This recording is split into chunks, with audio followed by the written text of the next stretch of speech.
Okay, everybody, welcome to What the Fuck Was That? Today we have Uly or Ulysses. I do not pronounce his name correctly, and I'm not sure I ever will. But, yeah, welcome. We're here to talk about Rootless Renegade and the next steps of our project. Yeah, I'm excited about that. Actually, the side note, I like being here in Mexico because Ulysses is really easy to pronounce. People have no issues with Ulysses. Yeah. So, People think I'm lying when I told them my name is Miranda. Oh, really? Yeah. They're like, but what's your nombre real? And I'm like, no, this one I promise is the real one. I promise, Yeah. So that's a funny thing. Oh. Yeah. Well, you're half Mexican though, right? Yes. Yeah. Legally And now? officially on paperwork, I am Tex-Mex. I'm part Texan, part Mexican. So How's that feel? it feels pretty good. Yeah, I'm a little jealous. Yeah, it feels pretty good. I mean, it's funny. The Mexican paperwork it's hilarious. And so I went to the main office here in Michoacan in Morelia, and I'm like, hey, what's up? It's been 5 months. Where's my stuff? And they're like, oh, well, we're waiting on receiving a reply from another office in a different state that your mom was born in, and so that's why we haven't done anything. So I'm like, oh, so you're waiting. And I'm like, I understand why it takes them so long to get a response, because I swear, I call 20 times a day, nobody picks up the phone, and it's I expect that's their experience when they call the office in the other state, and they're just like, well, nobody answered. I guess we'll try again next week. I mean, okay, so that makes me feel a bit better about my situation, because I am not going to be specific on what I'm working on, but I'm working on a thing, and I keep... Jesus Christ. Sorry about that. We routed all Amazon calls to my phone, and so I will be splicing these two together. Anyway, that does make me feel a little bit better about my process, because I keep going back and forth between it's approved and we just have to figure out when you can come in and get your thing to there was one more thing that needed to be approved, and your mom is for sure natural born Mexican, you are 100% legally entitled, and it's still taking that long. Yeah. So it's funny, and it's hearing the kind of reactions from my friends in the town. They're just kind of like, well, that's kind of normal, to expect these kind of delays, and the speed of paperwork here in Mexico is on another dimension. It's just I mean, it reminds me of my Mexican dad. He got a bunch of stuff robbed from him while he was going to do something. So he had a bunch of paperwork he would normally have with him. Mm-hmm. And it all got stolen. And he's still, 7 years later, trying to get certain pieces of that paperwork. He's still going, because he's in Acapulco, and he goes to Chilpancingo twice a month trying to get that shit. What? That's crazy. And it's because he's born in Sonora and he's old as fuck. Sorry, Gustavo, but he's old as fuck. And so, they're like, do we actually have records of this human being? Because a lot of times births weren't even recorded back in the days. They just happened. And yeah.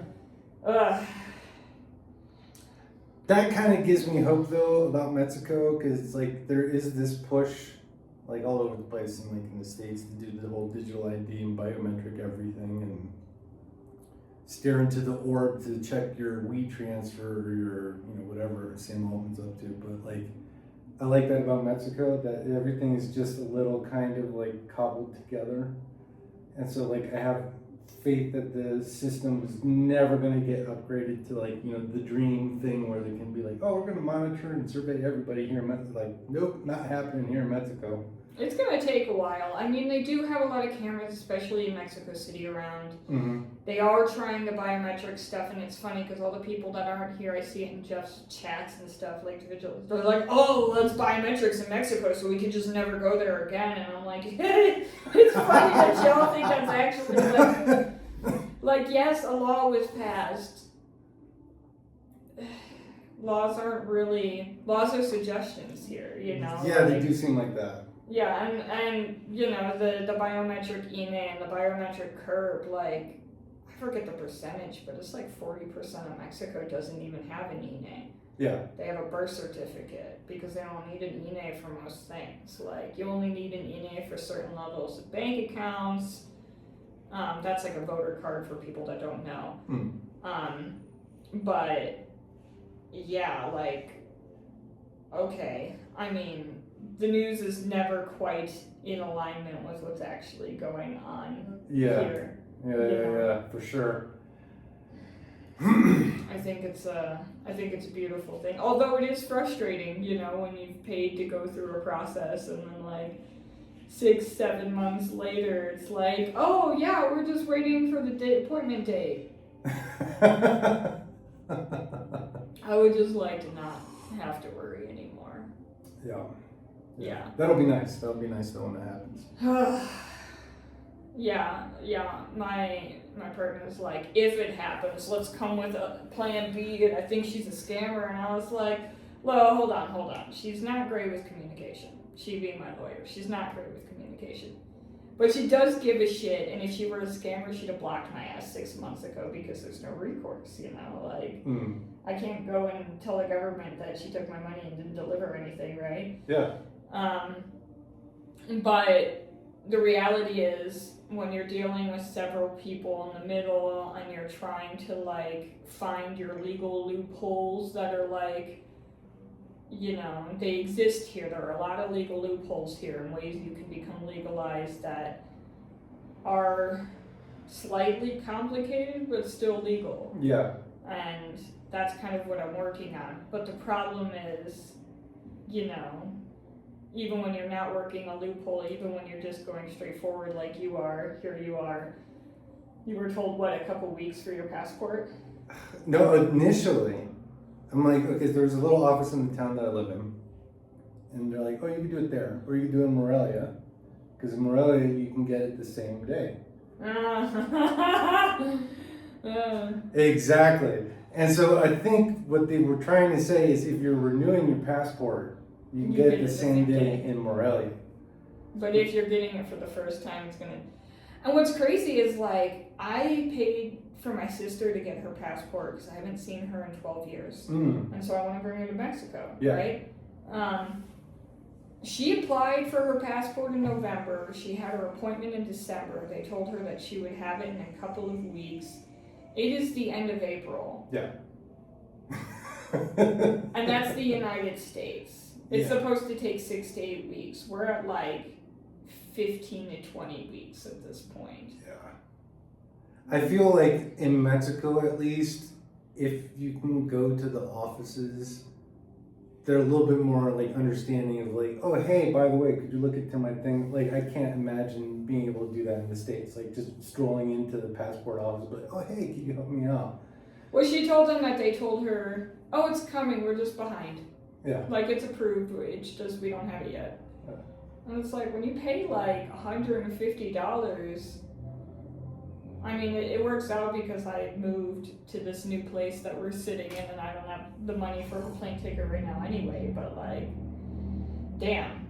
Yeah. Yeah, so life in Mexico is slow, but it's worthwhile. Yeah, definitely. Yeah. So. For sure, especially when it comes to the paperwork stuff, but... Right. What do you do in the meantime? Well, you just spend some time in Mexico, which is really beautiful and lovely, and, you know, just stroll around these little towns and watch, you know, massive festivals and fireworks everywhere, and it's like, the idea of fire safety is, like, minimal in these towns. Yeah, I was being woken up at 7 in the morning to... That's probably my least favorite thing about Mexico is that the churches, they love explosives. And when it's some day of a saint, they're going to pop off 5 loud explosions at 6 in the morning. Yeah. They'll start bashing. Followed by bells. Ding, ding, ding, ding, ding, ding, ding, ding. It's like, oh, God. But, I mean, that's just a culture. Like, I know a lot of people come here and they, like, complain to the government. And it's like that. I mean, don't be in Mexico if you don't want to... If you don't want to deal with that, it's still worth being here, but it's still just like... Yeah, it's got its quirks, and it's very interesting. Each town that I've been in has this kind of like separate little noise thing. Right? I do have a question, because I know you've told me stories about you coming on road trips here as a kid throughout various parts of Mexico. how much has Mexico changed between when you were a kid and now? I mean, it's changed a lot because we would basically be driving down the Gulf Coast. So we'd be heading out from like East Texas and we drive all the way down Brownsville and then through like Veracruz and Tabasco up into Chiapas. And so there was at the time when like they were starting to build all the major highways, all the carreteras and all that, the Maxipistas, like the toll roads and things like that. So we didn't take those roads very often because they're either under construction or it's just kind of expensive, and like my folks are just like, whatever, it's not worth it. Right. So we would take like the smaller, older routes, and so we'd be going through lots of little tiny towns, and I mean, I don't remember ever seeing a single OXXO. Right. Okay. You know, like there was OXXO did not exist in like the early 90s. But the topes did? Oh, absolutely, yeah. And like half of them were unpainted, and then if there weren't topes, there were just massive like holes in the road, and so. Right. Yeah, there's there were a couple times when the rough roads just, we had to be extra careful with their car because it'd be a minivan and it was completely loaded with all the kids, all the stuff that we were taking down to relatives and all our luggage, and we had like 2 car top carriers. And so we'd see like this mountain of a tope, and my dad would be like, all right, everybody out. So we have to get out and like lighten the load so that we could slowly drive over this thing. Oh, that's terrible. That's terrible. Because here's the thing, for people that don't know, they say like driving on the free roads, because that's what they call them. There's the Cota or there's the Libre, and the Libre is the roads he's talking about. Yeah. Driving on the free roads, a lot of people are like, oh, it's dangerous to drive on those. It's dangerous. And the only thing that I can find that's dangerous, because that's how we came to Acapulco, is we took all of those because we couldn't afford the quotas. Yeah. And the only thing that's dangerous is those fucking topes, because they do things like having a downhill, like with a turn, and right after the turn, there's a big ass tope with no warning,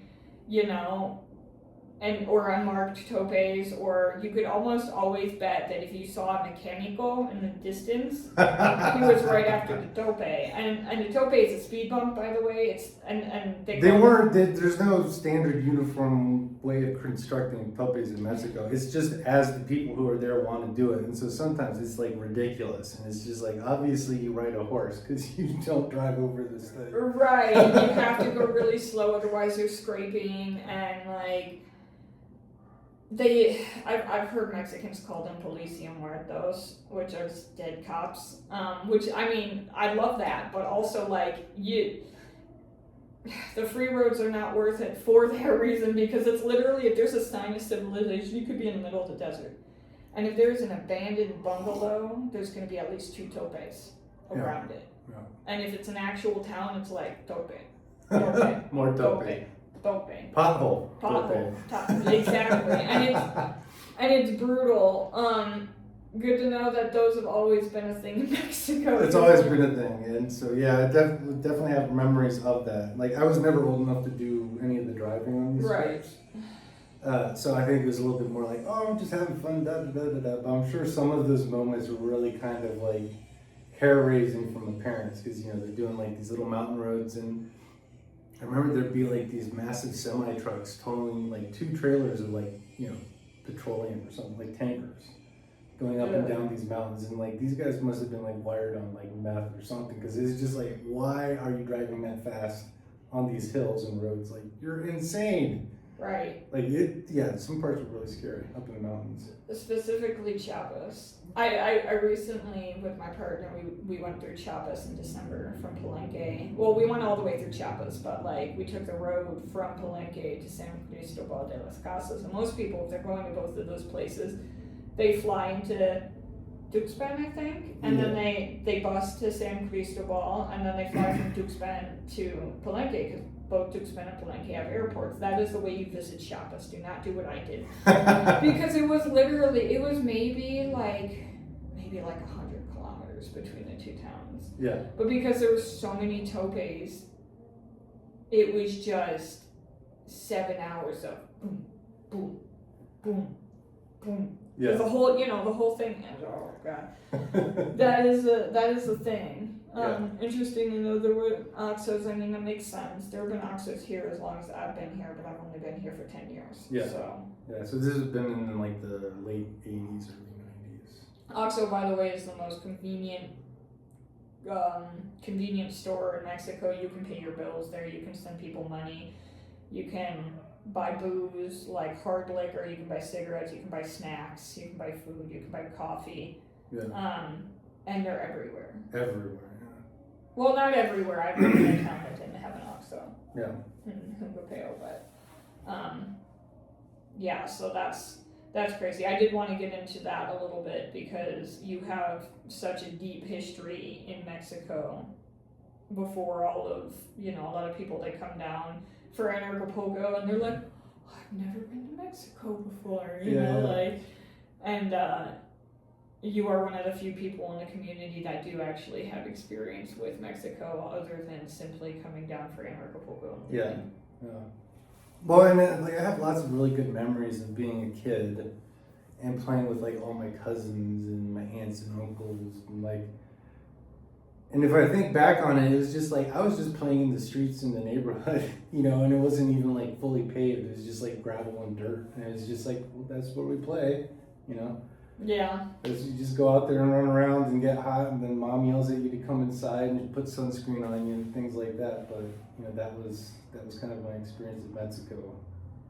That's funny because like I grew up in a town that had a lot of Mexicans, but in the United States. Mm-hmm. And like the part of the town I was in, which was, to be honest, the trailer park, but it's probably there were maybe 2 or 3 families in that whole trailer park, like 70 trailers that were not Mexican. Mm. And the rest of them were, and it drove my dad crazy because the kids were always in the streets and they wouldn't move. He'd be like driving down the road and they just stare at him.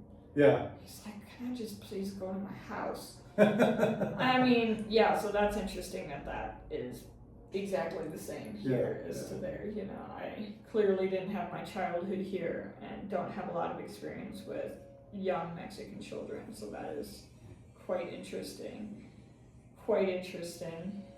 Well, and the nice thing about this kind of project that we've been working on, right, is because you're telling your story and all that, and it's I listen to my folks and their stories too, because when they met, I think it was like late 70s, early 80s in Mexico. And the way they described being in Mexico at that time was just like absolute like paradise. Interesting. That was right before the cartels got really crazy, right? Exactly. And they were saying they would just wander all over. They had, all kinds of adventures up and down, up to like Baja and like, just traveling around in like a little truck and trailer type of thing. And wow. Just going to these tiny little villages and towns and things like that and just having a really great time, Before kind of like all this tourism came in, and of course before all the cartel and drug stuff, where it wasn't safe necessarily to be in some of these places. And they were there before that, which was nice. Where's your mom from and where did they meet? She's from Tuxtla, which is the main city of Chiapas, which is the southern state. Tuxtla. Yes, it's not Tuxpan, it's Tuxtla. Yeah, Tuxtla. Yeah. It's like I think there's a town called Tuxpan in Chiapas somewhere. Well, there's or somewhere. Like 45 minutes outside of San Cristobal de las Casas, there's a town that's Tuxpan or it's Tuxtla, but I think it's Tuxtla. Tuxtla's the main city. Tuxtla, that's it, because that's where the airport is. Yeah. To get to San Cristobal. Yeah. Okay, interesting. Yeah. I don't know why I thought she was from Veracruz, but that makes sense. Yeah. So it was, just the way they were describing being in Mexico, and just running a little spot on the beach, and I forget which place, but somewhere around like the Sea of Cortez from Baja or something like that, and just spending the summer there, snorkeling every day when they wanted, or it just sounded really, really like. What was your dad doing in Mexico? He was working for the oil and gas industry, so he was working for Pemex. Oh wow, okay. Yeah, so that was actually his first job out of university. He gets hired to do some work for Pemex, and they're like, okay, you need to go down to Chiapas. You're going to do, I forget, something with the like recording wells or investigating wells and taking data from that. And that's how he met my mom. So he was in Tuxtla, and The way they say it was, he was driving, trying to find a museum, right? And then he sees like these 3 lovely ladies, and they have big bottles of like liquor with them, vodka. He's like, I'm gonna try and talk to these girls, and it turns out to be my mom and her sisters that were going to a party and they were bringing supplies. So that's why they had these big bottles of vodka with them, and tequila. And yeah, apparently 3 weeks later they eloped. You know. Holy shit! And they're still together, right? Yeah. Oh damn. Yeah. I mean, that is pretty cool. Yeah, they definitely had you know, a wild story of like how they met and got together, and you know, life in Mexico in the 70s and 80s. So I've been on an interesting rabbit hole. This is a side diversion, but I'm curious as to how much you know about this whole thing. But I've been on an interesting rabbit hole. Anybody that knows me knows I have been binging on audiobooks for the last couple of years, specifically memoirs. Like in my Audible library, I have 120 books, and 100 of them or 110 of them are memoirs. Really? Because I'm, you know, this is what the podcast is supposed to be about, but I wanted to talk about actual like life stuff too. But yeah, I'm writing my story, so I'm looking at different ways both to write down the story and record it. You know, like one recent audiobook that I listened to that I actually loved how they did this. I don't know if I can finagle my family into doing this, but for certain parts of it, like where there were quotes from family, she got her family, like her dad and her friends and her sisters and stuff, to record their voices saying stuff that they said to her or messages they sent to her. Oh, that's fascinating. And like, it was brilliant. It made me cry. There was like one point where she was going through heartbreak and her dad sent her this voice message crying, and I was like, I can't handle this. This sweet old man. Anyway, back to the rabbit hole. Somehow I ended up in Cultlandia in all of this, specifically like the Children of God cult, the Fundamentalist Mormon cult, and specifically the Fundamentalist Mormon cult in Mexico, and I'm on my second book about that. Yeah. And like, these motherfuckers were like in the early 60s or late 60s, early 70s, they were worse than the cartels are today, of just like, if they thought you broke something in the 10 Commandments, they were hunting each other down and fucking murdering each other. And like, and then I got to the point, there was like this guy named Orville LeBaron, and he decided he was right about everything. He was the one that like really ushered this in, and I'm like halfway through this audiobook of this girl that he tried to force to marry him. And he was just going into towns and just killing everybody that wouldn't become an Herbalite. And it was just like, this is some crazy shit going on. Yeah. In Mexico in the 70s that I had no fucking clue about. Have you ever heard of that? No, I'm not actually. No. Fucking wild. Like before Mexican, they were so bad that like these guys would come in and start killing people, and the Mexican military would come in and just stand on the side of the road in these towns in Baja and in Chihuahua, just like trying to keep white people from killing each other. Yeah. Yeah, I had no idea actually, yeah. Insanity. Yeah. I mean, this is kind of an interesting thought that I think on a lot too, where it's like, people are like, there's always this kind of conflicting story about like, oh, the world is so much better now, or it's so much worse now. And it's like, really the amount of like awful stuff that happened in the past and like amazing stuff that happened, like, don't really have like a good solid take on that. So I can never really feel like it's like, you know, oh, this is the best time ever to be, you know, alive in the States or something like that, or it's the worst time ever. It's like, it's just a time to be alive, and really. Right, you know, like there are different challenges, but there are different things that are just easier, you know, like as far as I know, the Mormons aren't hunting each other anymore. Yeah. I actually think one of the sponsors of Anarchapulco, and I need to talk to him about this because like they have like this wellness clinic, and it's really interesting, and they're in Chihuahua, and he had mentioned that like his family were Mormons in Mexico for a long time, and I was like, okay. And then I got curious, and I was like, I wonder what their last name is. And I go and look, and their last name is LeBaron, and I was like, oh, like, what?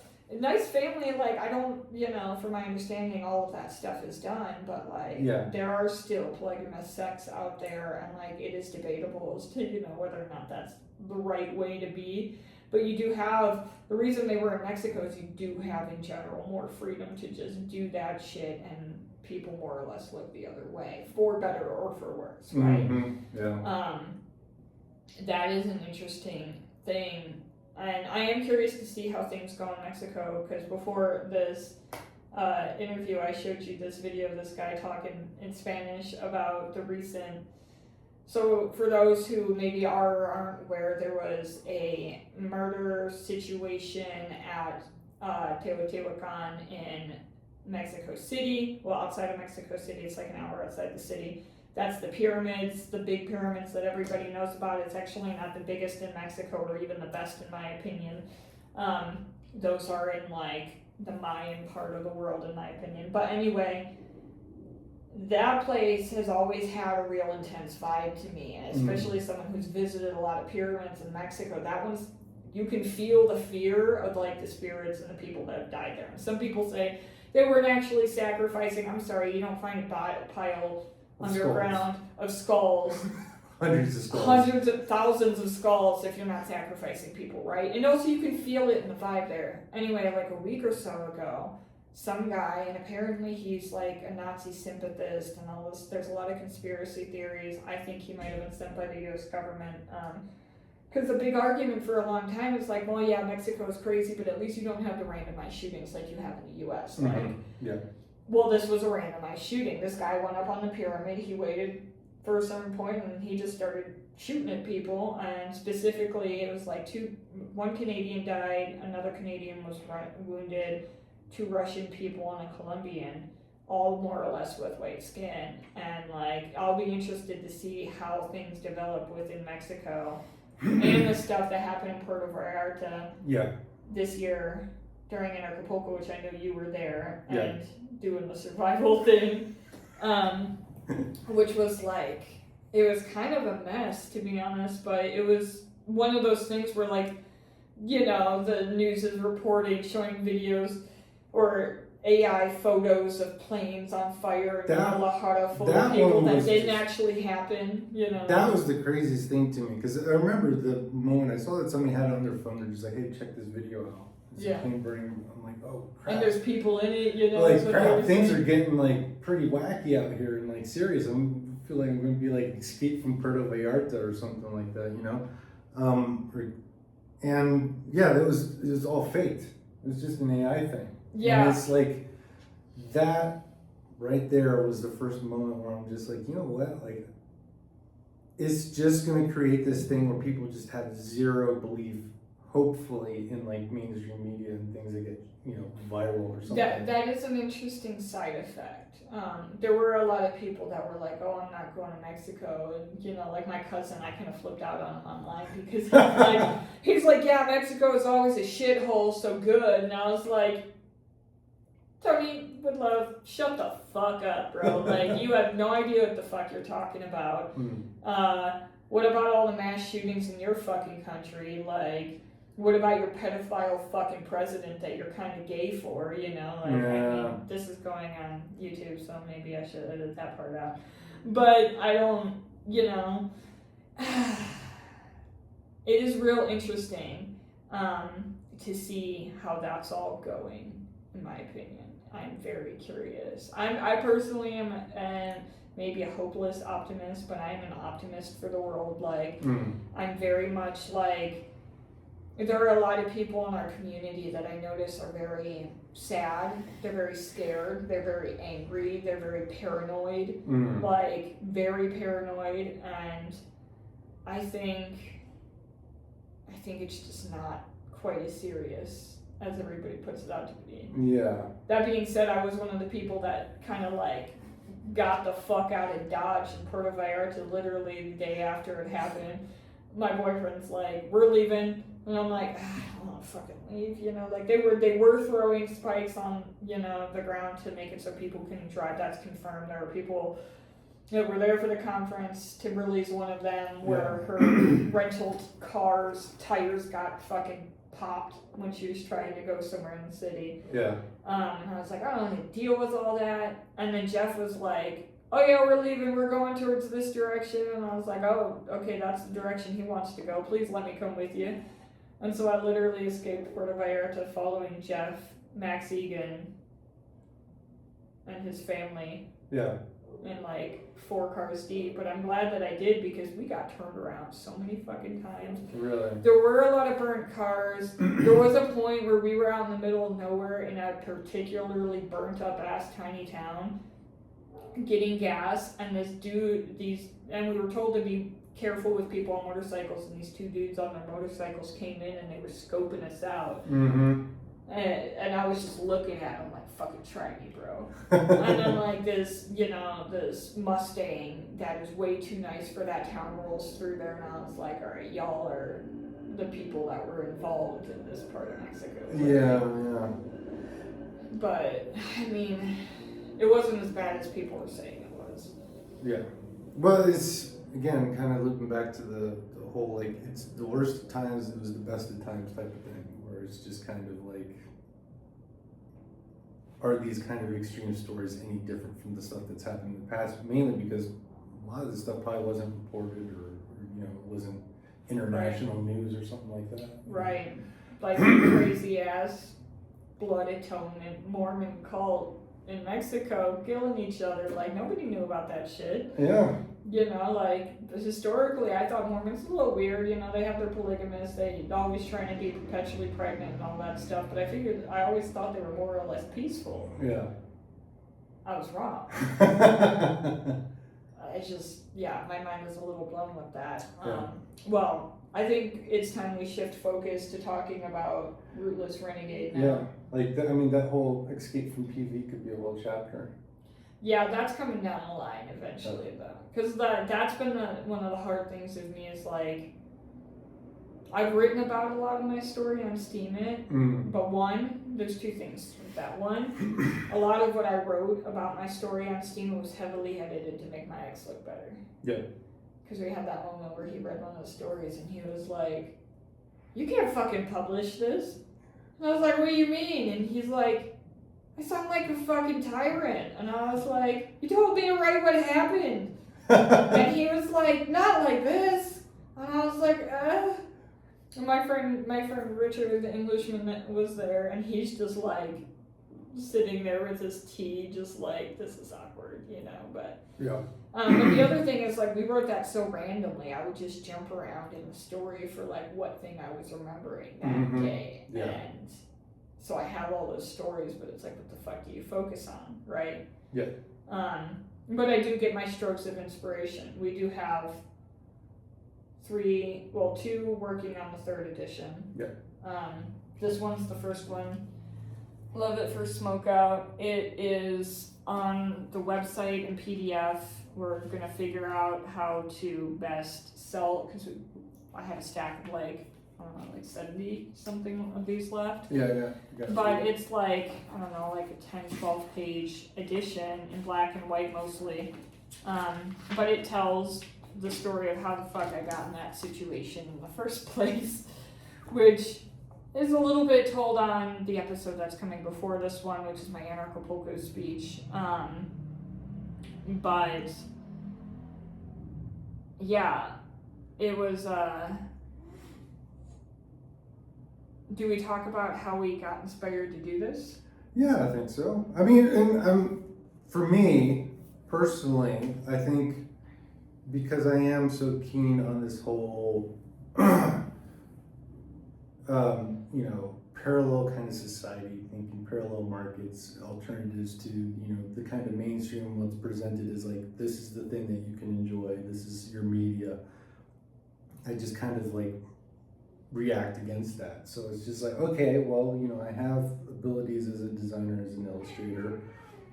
Instead of complaining about stuff and complaining about stories that, whatever's getting, spewed out by like massive companies that own all the entertainment brands and things like that. It's like, well, let me do my own thing, But I don't consider myself a writer, really. Right. I like to draw and like imagine images and things like that.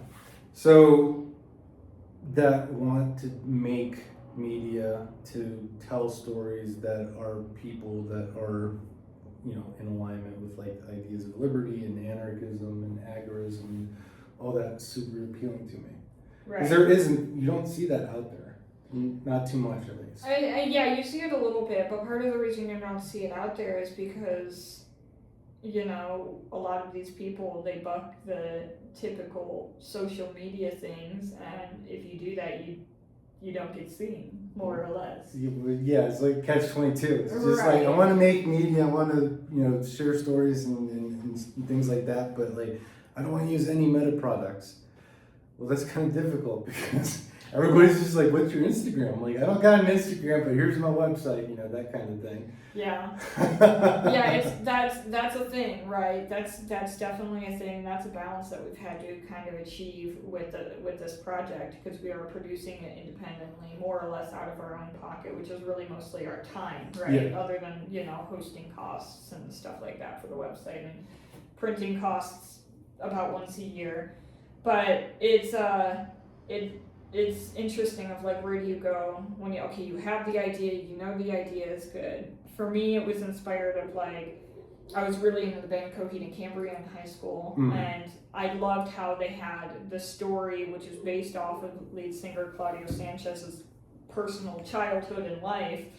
Like the characters Coheed and Cambria are his parents, right? But he also is like, okay, I have this story. Well, I'm going to turn it into a comic series. This is like intergalactic space series, and I'm going to write music about these stories. Yeah. And I was like, that's really cool to have like one story told in many ways. I want to do that. I'm not a musician. I've tried to be a musician. I'm not a musician. I'm not very good at it. I can be good at art. I'm better at art than I am music, but I'm also a good writer, and so that's kind of how we've come together. You do the graphics, I provide the storyboard, I also provide the website and the attempt at marketing. But it's also, we did do the release of the Border Crossing last year. Yeah. I think June 28th was when that was released. And we had some people buy, and we have our little online store with our clothes and stuff like that. And that's been pretty decently popular, but it's been a situation of like, okay, how do we balance doing this passion project, which is time consuming, with paying for life? Yeah.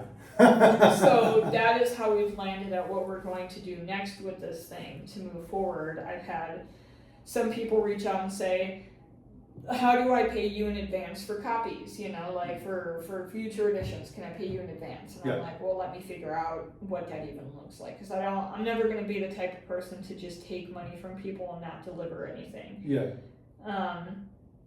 Or deliver like, okay, yeah, I'm going to take this amount of money and deliver this X thing eventually. I don't like to do that.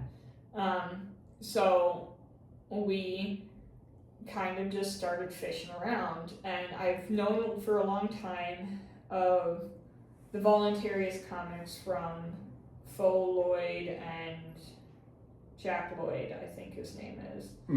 They're anarchists in Florida, and I knew that they'd done a crowdfunding thing, because when I worked for Agorist Nexus, they would buy pages of like advertising, like, ads to put in the back of the comic, and they would sell spots, and he bought like a certain number of pages, and he would section up the pages, and we'd produce the pages and give it to them, and he was buying it off of them and making a small profit, but it was, benefiting them. And that's something that we've considered, and that's something we still might do eventually. But I also, I went and I looked at the recent comics and realized there's crowdfunding platforms just for comics. Yeah. And so that's what we're working on. We do have the rough levels worked out. We just have to really figure out the printing cost of printing the actual comics. And we were considering doing the same guy again, but I'm looking at some of these and that's real rough edged paper. And we want to do it in color this time. Yeah, doing it in color would be nice, and I think that would I mean, I like this, zine vibe of things. It feels very kind of like the underground kind of anarchist publishing of things, right? I love that, but I also want to present something really nice, like as a personal thing. Right. Like, if I make a story in a comic book, I want it to be fucking good. You know, I want it have to the be good shiny quality. paper and, yeah. Exactly. Like I don't want to just kind of like half-ass something, because I want to make something that will be attracting people and attention to not just our story, what we're telling here, but like anarchism and these ideas in general, and being like, look, there's this stuff that's out here that's not the mainstream nonsense. Yeah, because I've had quite a few people, including Thaddeus Russell, tell me, like, your life sounds like it should be a comic book series. And I was like, well, I mean, you're not wrong. There are definitely quite a few things that are very, like, ka-chow, bang, boom, comic book worthy. Yeah. And I like what we've done with it. I like the vibe that we've established. I like this, like, fantasy core thing that we're working on.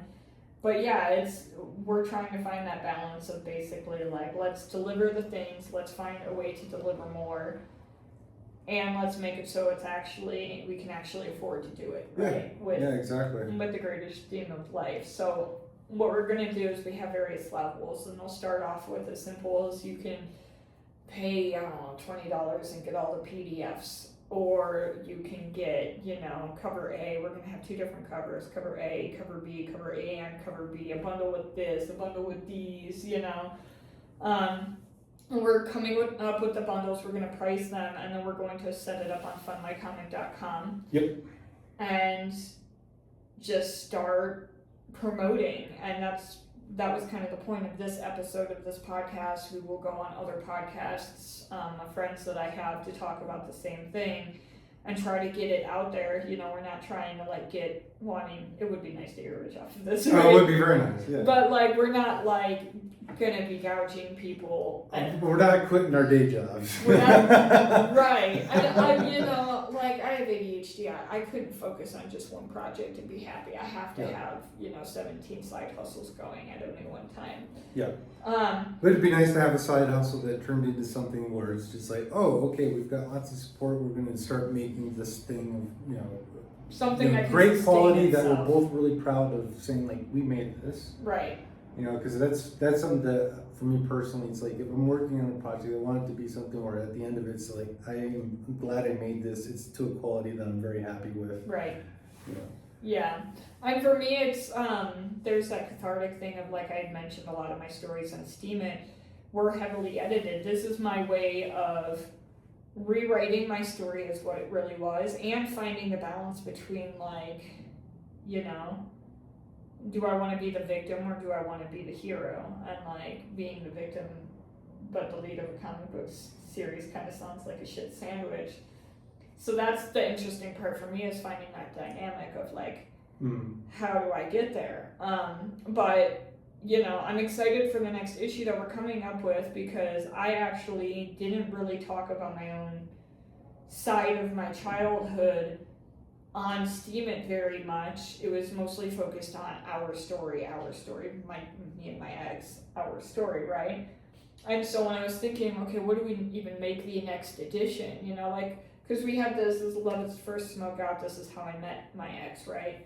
And then we did the border crossing, that's a natural progression. That was actually the first story we posted on Steam It, and it's like, okay, well, where do I go next? Well, I think it's important to tell the story, because most people, they look at my story and they're like, okay, but why did she have to go on the run to Mexico? Why didn't she just deal with her shit, right?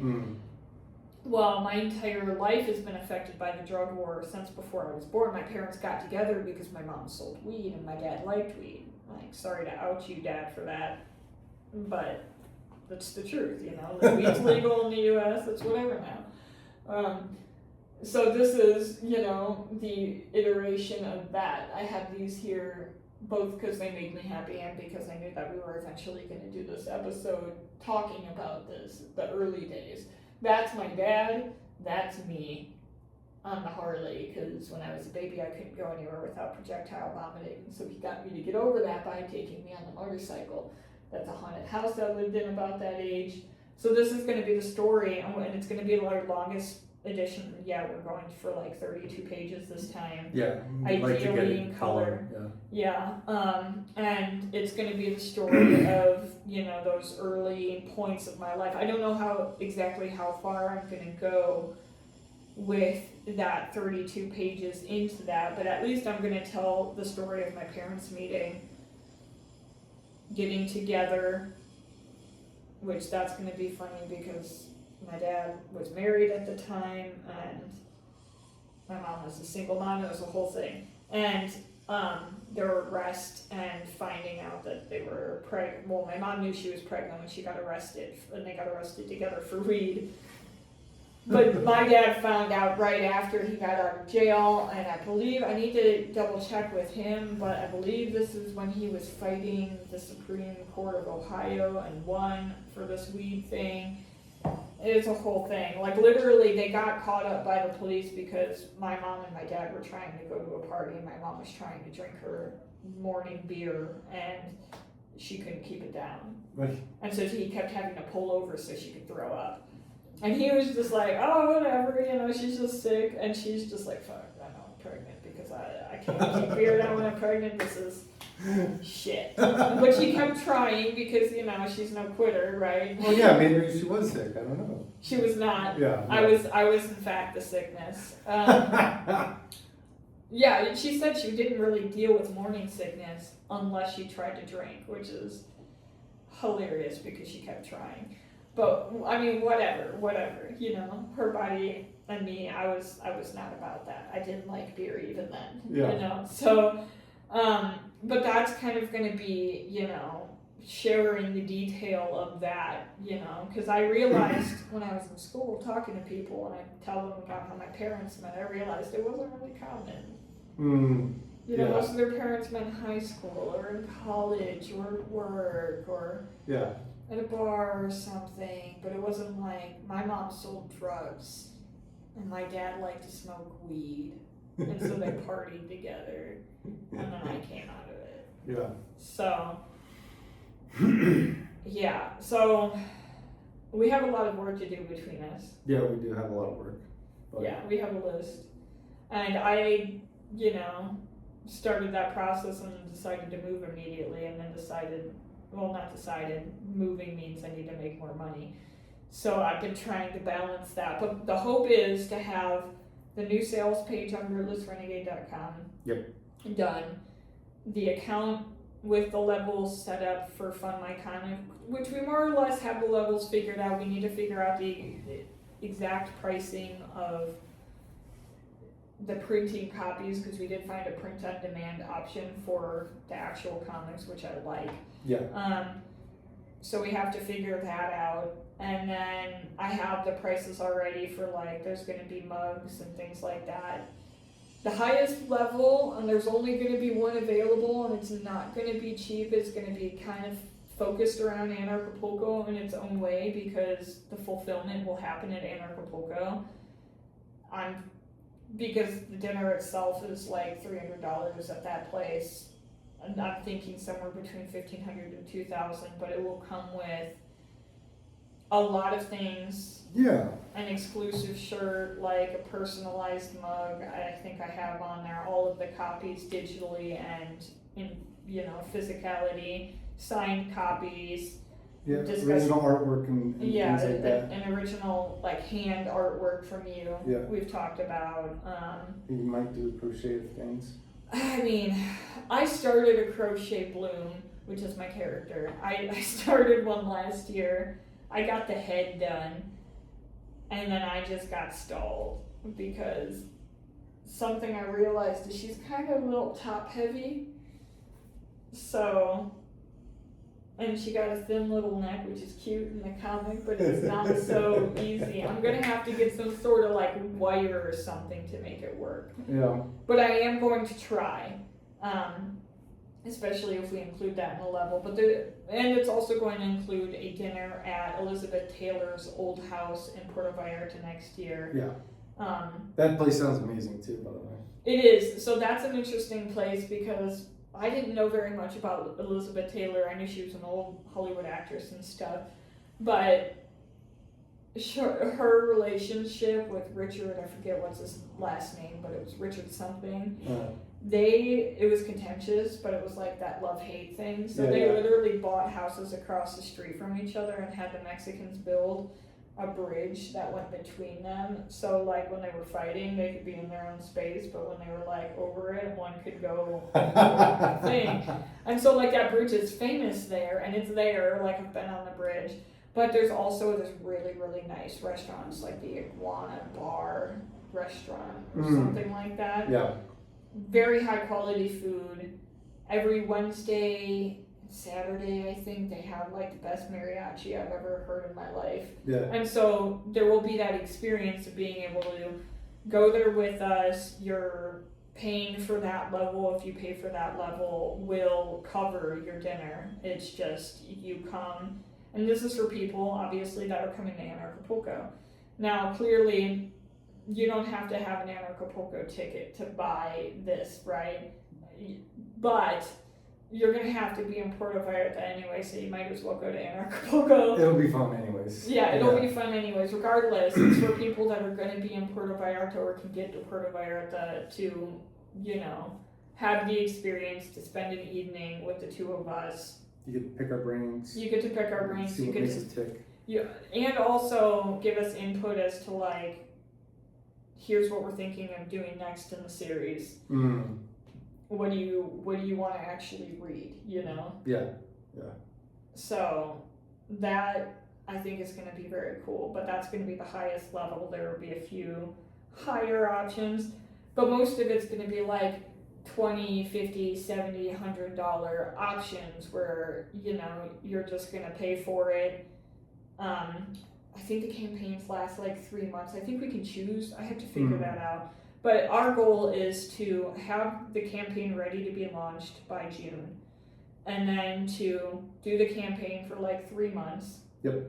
And then after the campaign is done, ideally by the time the campaign is done, we'll just have the issue ready to go. Yeah.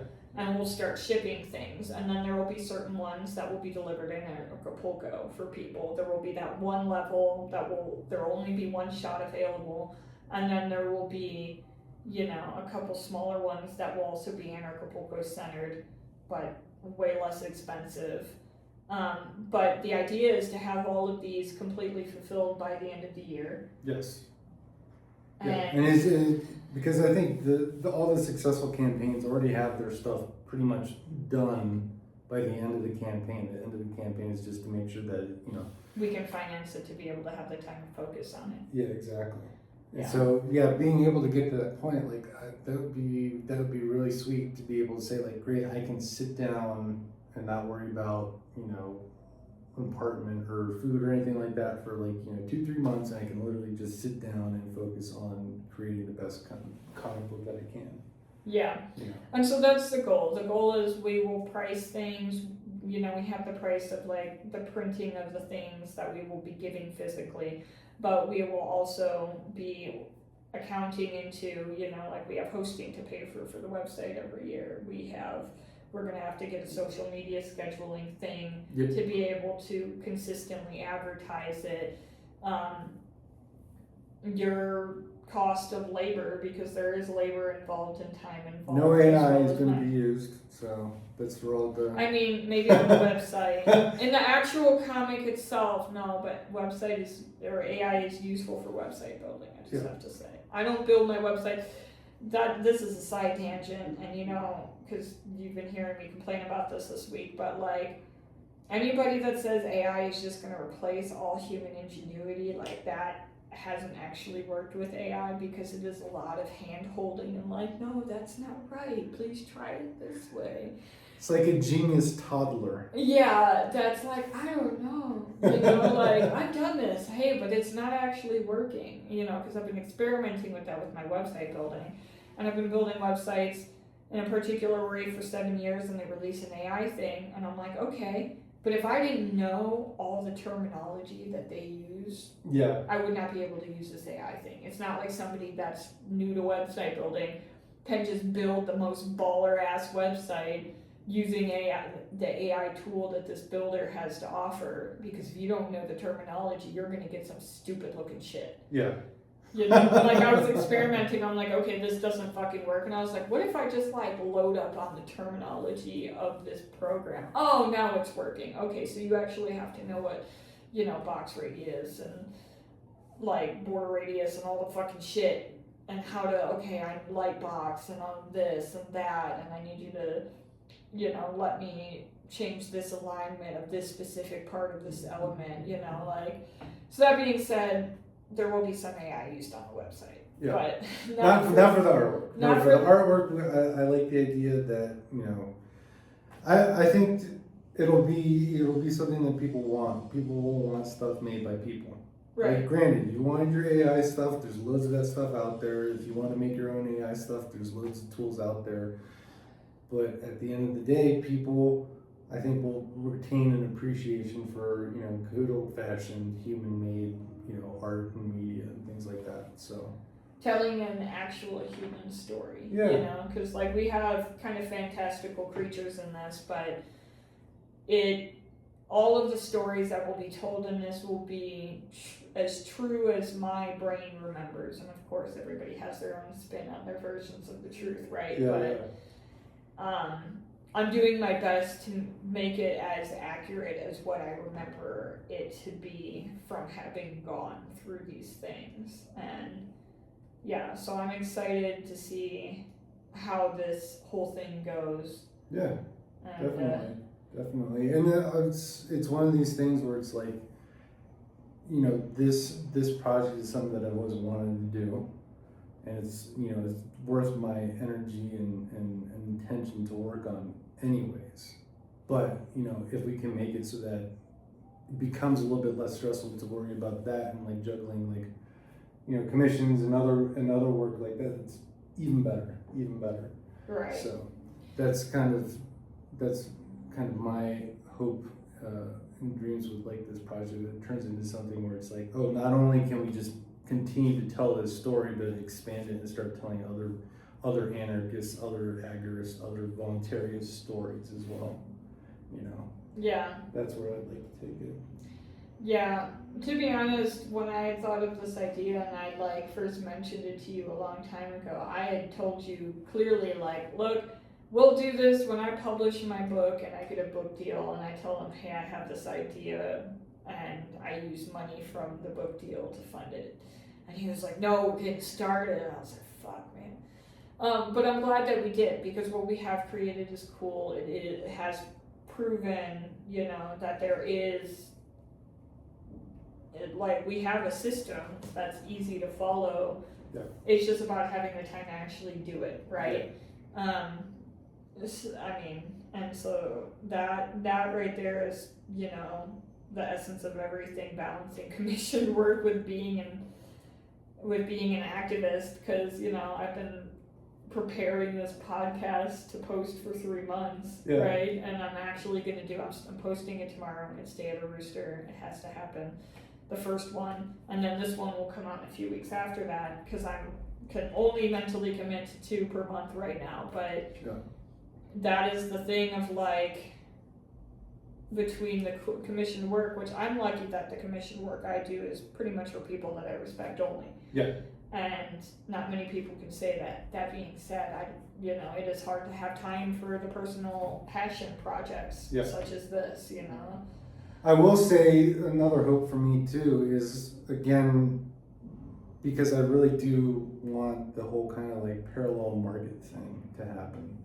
And I will say that an increasing amount of the jobs and stuff that I'm doing is because of people that have met me at, you know, Anarchapulco or at like Monerotopia, or like seeing me like hop on Monero Talk with those guys. Yeah. And be like, oh hey, by the way, I'm also a designer and a graphic designer. You can find my postings on XMR Bazaar type of thing. And like, it's nice to see that actually starting to grow versus like just kind of, you know, random people reaching out from other parts of the internet. But like other people being like, yes, I like the work you do and I want to pay you in crypto for this. And it's nice to see that kind of growing. So I hope that this will also help continue that and to grow that. I suspect it will. I do know that, like, when I first started getting into this like whole world of freelance, like, I was making like $35 a week, you know, like doing transcription and shit for people. I'm like trying to teach myself web design and all of that, but like, I mean, from going from that to like 8 years later, I have more work than I can reasonably complete. Sorry to my clients. But I am pretty good about like, okay, I'm not going to take any money from you until I'm actually starting your project. I'm not the type of person to do that. But like, I do have a waiting list of people that want me to build websites for them that are patiently waiting. Yeah. And I'm lucky for that. But also, like, there's got to be kind of space for the passion projects. And it's funny to be talking about this. I wrote a post recently. I sent it to you. It was basically like why you shouldn't monetize everything. But like, I realized as I was writing the post that I wouldn't have found what I'm actually passionate about work-wise if I hadn't tried to monetize everything. But also there's that balance of like, it can kill the joy of the thing, right? Like I kind of stopped crocheting for a couple of years because all I was doing was making the same 5 plushies over and over again for people. And I'm like telling people I'm a crochet artist, but I don't own anything crochet because I don't have time to make it because I was, and it was barely profitable, like talking like $1 an hour profitable like, for my labor, you know? Yeah. After you took out the shipping and all the other stuff. But there is that, you know, that hustle thing. But all that to be said, I do have the feeling that if we just keep at it in this buildable, scalable, slow working our way through a way, eventually it's going to be something that takes up a lot of our time, but also provides what we need to continue to do it, you know? Yeah. Because like once you have an edition produced, especially with these print on demand options, when people find it, you know, 5-10 years down the line, they could go through and buy, you know, everything, and with the print on demand, they print it and they send it out to these people, and yeah, the profit margin isn't huge doing it that way. Yeah. But it does give people more access to the content and give us more time to focus on just creating more content. And so. Well, and this other thing too is like I really enjoy doing and making like little things and stickers and like this. That's my job. That's my work, and I enjoy doing that. And being able to do it for something like this, where it's just purely like, from my perspective, it's like I'm just having lots of fun doing all of this stuff too. Right. So the idea that we can build up an audience and, you know, a group of supporters that really enjoy it, but that also want to interact and be like, oh, I want to see this thing or I want that thing. It's like I like getting that kind of feedback. Right. Because then for me it's like, oh, I've got this great idea for a shirt because of, you know, somebody over here said something, or somebody over here showed me like, oh, I really like this kind of imagery, or have you thought about this? And like, you know, that always just fires something off for me, and it's just fun to. Right. Yeah. I can resonate with that, especially with the website building. Like the website I've been working on this week for a dear friend of mine, Emma, for her art retreat. They were like, look, we already have this website, but we built it on AI, and we can't edit it without paying like $100 for credits, and we don't want to do that. Yeah. And we also can't collect money through it, and I was like, okay, yeah, I'll rebuild this shit. And then I was like, what the fuck? I don't know how to do this. But I did it. Like, it's almost exactly replicated, in some spots a little cooler than the original, and I'm like, okay, you know, but you don't get that without that input from people. And so it will be interesting to see how people give us input in the future. I will start doing like polls on the various social media. It does help that just through all of my Steam It days and from the Anarchist series and stuff, I have managed to accumulate like 15,000 followers between all the various platforms, right? Yeah. That's going to help. Yeah. But I am going to need the help of friends and people that believe in the project also to help me, you know, share this with the world, because if people don't know about it, they can't get interested in it, they can't get involved. Chucky was so funny. So that is where we're at. I think it's about time we close this up. because I'm getting hungry and this cat has made my feet very numb sitting on them. And we're just over an hour. Chucky, chill out. This is my child. Check out her bow tie. Anyway, thank you for taking the time to do this. I think it's time that we actually get to work on getting things ready. We'll have, mock-ups of the various things and the various levels ready and able to be shared and all of those things. Yeah. Probably not long after this episode comes out, I would suspect. Yeah, I think week or we'll two probably after. have like a good chunk of what we need to present sorted out and ready for sharing. So Yeah, because we need to finish the cover. We need to make the sales page, which is just updating the home page, and the big thing is going to be setting up the Fund My Comic thing, which we'll figure it out. So to all of you, thank you for joining us, and until next time. yeah.